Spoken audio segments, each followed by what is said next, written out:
prophet Jonah. Chapter 1. The word of the Lord came to Jonah, son of Amittai.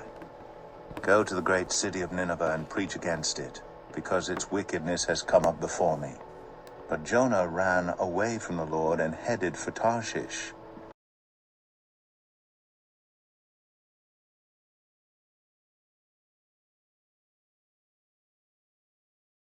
He went down to Joppa, where he found a ship bound for that port.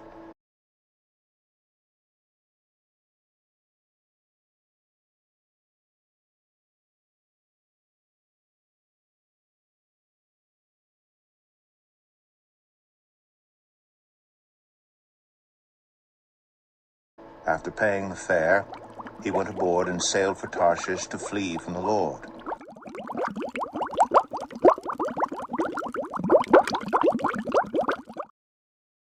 Then the Lord sent a great wind on the sea, and such a violent storm arose that the ship threatened to break up. All the sailors were afraid, and each cried out to his own God, and they threw the cargo into the sea to lighten the ship. But Jonah had gone below deck, where he lay down and fell into a deep sleep. The captain went to him and said, "How can you sleep? Get up and call on your God. Maybe he will take notice of us so that we will not perish." Then the sailors said to each other, "Come, let us cast lots to find out who is responsible for this calamity." They cast lots, and the lot fell on Jonah. So they asked him, "Tell us, who is responsible for making all this trouble for us? What kind of work do you do? Where do you come from? What is your country? From what people are you?" He answered, "I am a Hebrew, and I worship the Lord, the God of heaven, who made the sea and the dry land." This terrified them, and they asked, "What have you done?" They knew he was running away from the Lord because he had already told them so. The sea was getting rougher and rougher, so they asked him, "What should we do to you to make the sea calm down for us?" "Pick me up and throw me into the sea," he replied, "and it will become calm. I know that it is my fault that this great storm has come upon you."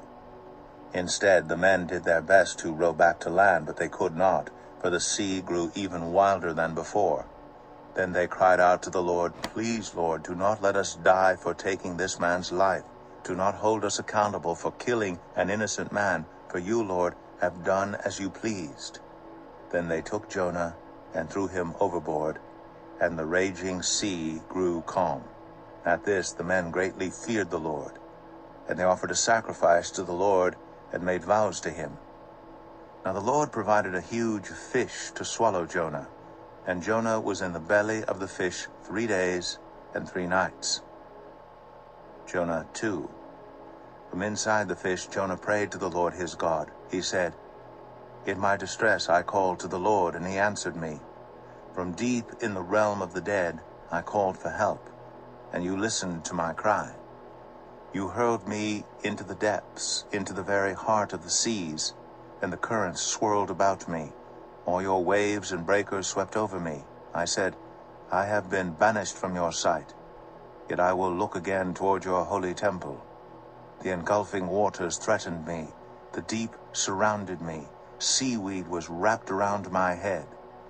To the roots of the mountains I sank down. The earth beneath barred me in forever.